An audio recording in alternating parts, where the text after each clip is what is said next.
আজকে সন্ধ্যাবেলায় আমি উঠে দেখি যে আজকে আমাদের সিঁড়িতে একটা ছোট্ট কুকুরে বাচ্চা এসছে। এইটুকু সময়ের মধ্যে সিঁড়িটার কি অবস্থাটাই না করেছে।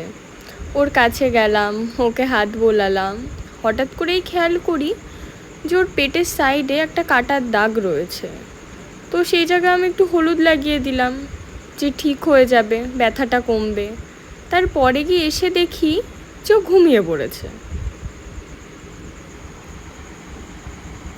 তার একটু বাদে খালি দেখো, আমার খরগোশ যখনই বুঝতে পেরেছে যে বাড়িতে নতুন কেউ এসছে, ও খালি কি করে দেখবা, মানে ওকে শেষমেশ মেরেই ছাড়লো।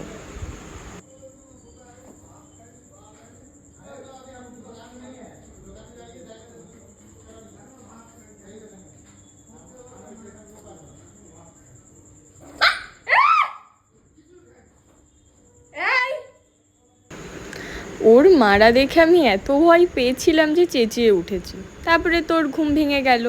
ও তারপরে সারা বাড়ি টুকটুক টুকটুক করে ঘুরে বেড়াচ্ছে, আর আমার মা সেই কি চেঁচানোই না চেঁচাচ্ছে। হ্যাঁ হ্যাঁ হ্যাঁ, নাই কামড়াতে যাস কেন? ওলি বাবলি, ওলি বাবলি, ওলি বাবলি। মেয়ের দিকে তাকাও। আমার ছেলে, ও ছেলে কোথায় চলে গেল? এইটা হচ্ছে আমার নতুন ছেলে। গুজু গুজু গুজু গুজু। ওর বাবা রে, কামড়াতে যাস কেন তুই? ও বাবা, গুজু গুজু। হ্যান্ডশেক,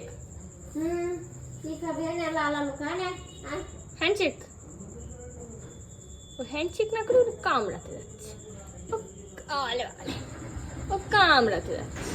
তো আমার সব বিড়ালগুলোই ওপরে থাকে, তো মা ওর জন্য ওকে নিয়ে ওপরে চলে যাচ্ছিল।